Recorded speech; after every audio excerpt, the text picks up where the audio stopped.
Better. That's part of the game. Like, you're going to get calls either way. It doesn't matter if it's right or wrong. Yeah. That was just part of our poise tonight that wasn't there, that we had the other night.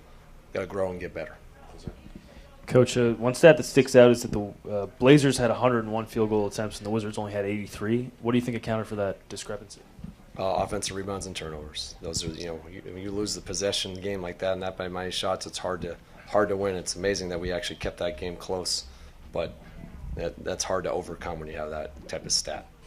I asked you about Richaun pregame, perfect from the field and perfect from the line with 20 points. Can you speak to his production?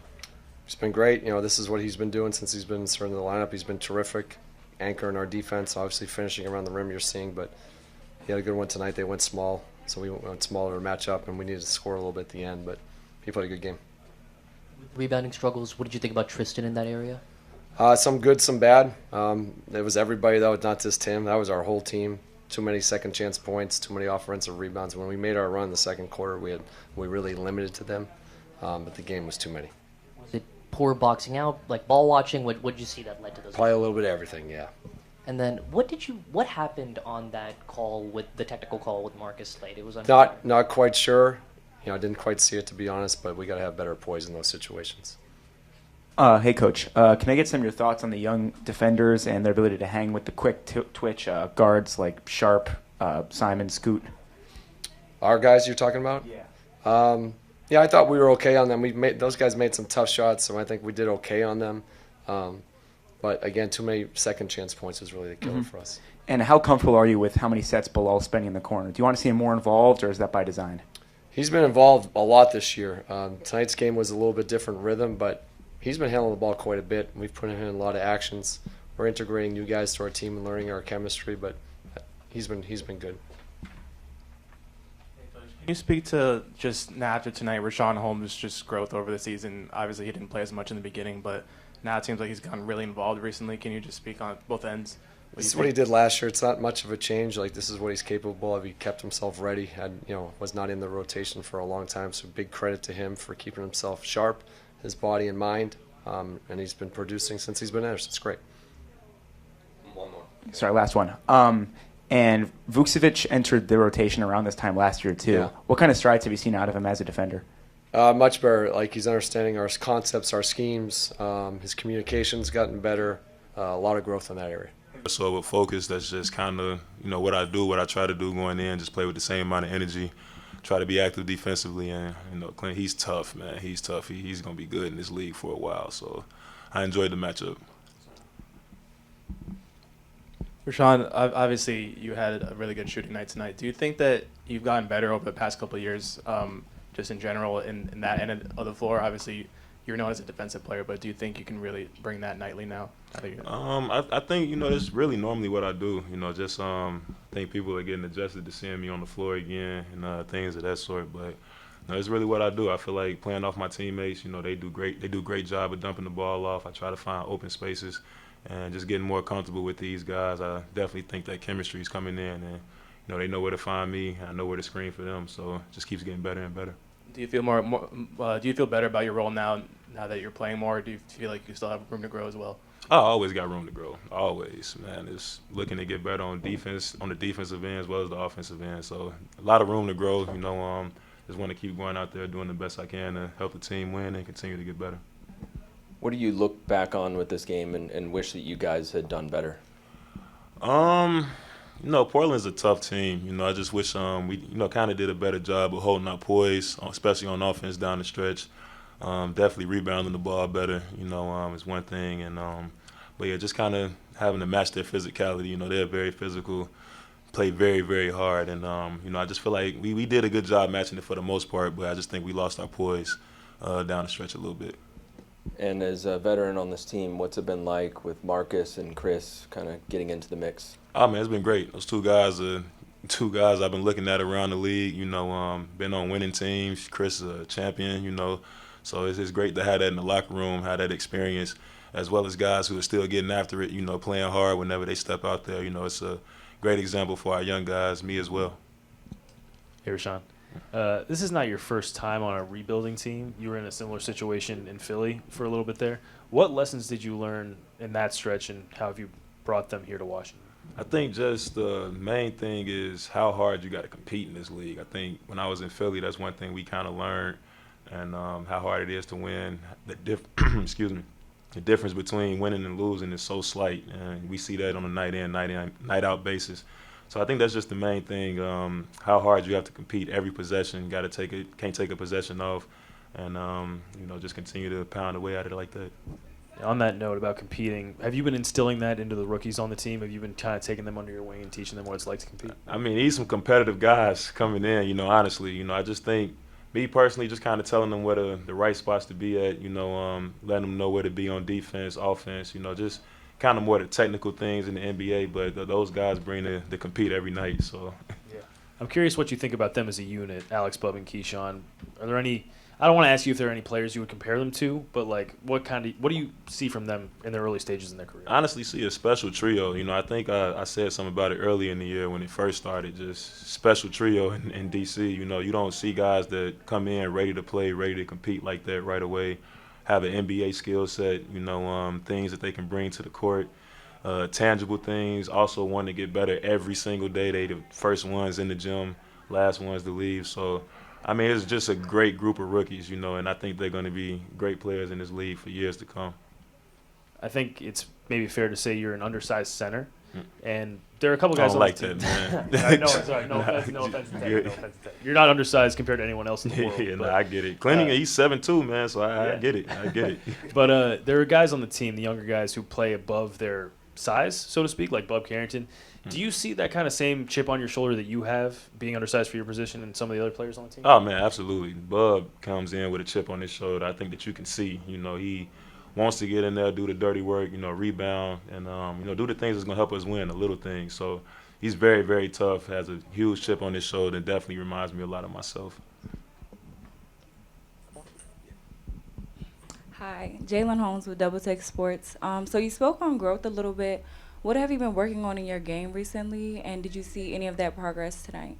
I think just recently understanding where to be on the floor, just where my guys like to be, where they like to drive. I think having a better understanding and growing that chemistry.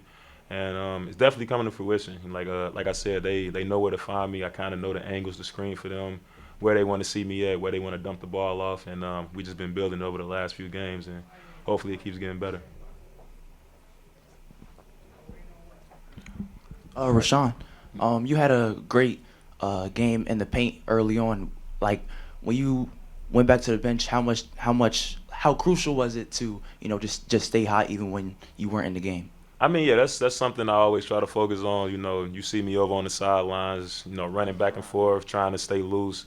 That's something you never really want to lose. You get warm in the game, you don't want to come out, sit down, get cold. I always just try to stay loose, keep my mind in the game, and just follow everything, see what I can do better, and go and attack it like that.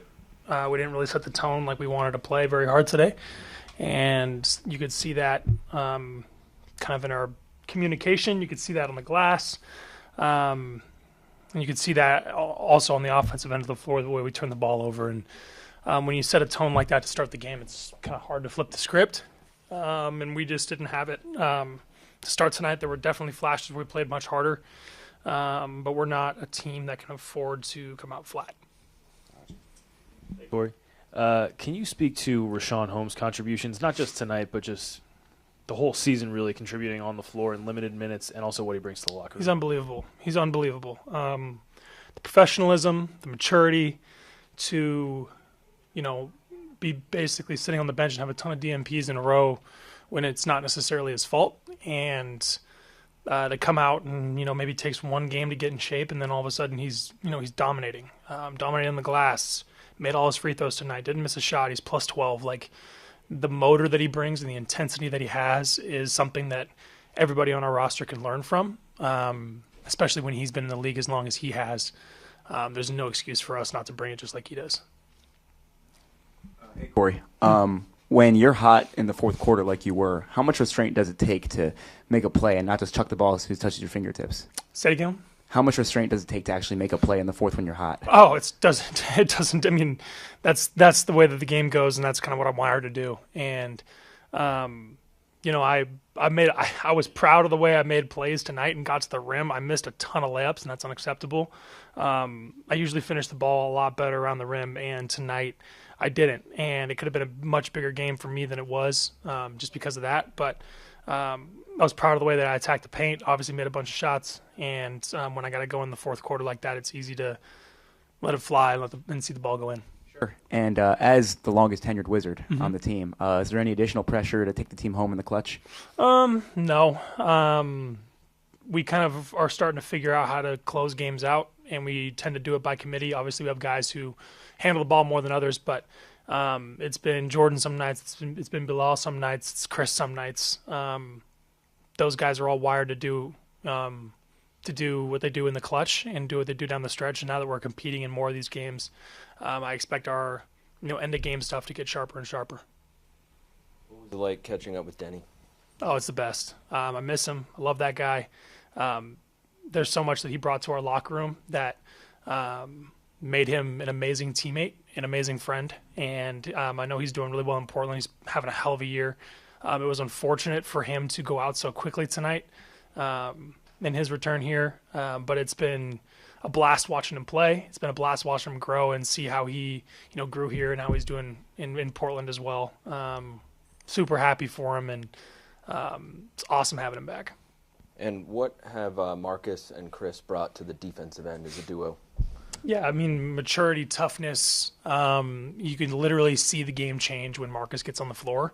And not only is he changing the game, he's also teaching everybody else how to change the game too. He's always talking with us, always teaching, helping us learn. And when a guy like that tells you about defense, you definitely listen. It's not very often that guards win Defensive Player of the Year anymore, and he has that honor. So, I'm really happy to have him on our team, and I think he's like a Hall of Fame Mount Rushmore guy of like, you hate to play against him, but you love to have him on your team. So I'm glad he's with us. Corey, you mentioned earlier about how you were missing some shots inside. Do you see yourself primarily as a catch-and-shoot three guy, or still someone who can drive in the paint and attack? Oh, absolutely, someone who can drive in the paint and attack. Obviously, that's what teams are going to force me to do, and I'm taking huge strides throughout my career and finishing around the rim, and it's a concentration thing. I mean, I practice them every day. I'm relentless with how I try to practice finishing around the rim, and those usually fall for me. And with the way I feel shooting the ball right now, as soon as it clicks and I start finishing the way that I normally do, I'm going to put together some really big nights. So I don't think it's anything to worry about. It's just, it's going to keep me up tonight with how frustrating it is to trick off a bunch of easy ones. And then obviously it seems like Bilal's kind of coming into his own offensively a little bit last couple of nights. What do you just have to say for that? Yeah, I mean, he's a problem getting downhill. He's super efficient in the paint. He makes the right decision. He doesn't force it too much, and he's just a super gifted athlete. And he works a ton on his jump shot. I see it every day. We have confidence in him to knock those down when he gets them. And it's kind of the inverse of me right now, man. When he starts not knocking them down from the outside at a really high rate, which we have the faith in him to do, you're going to see him put together big night after big night, and he's going to be a force in this league for years and years to come.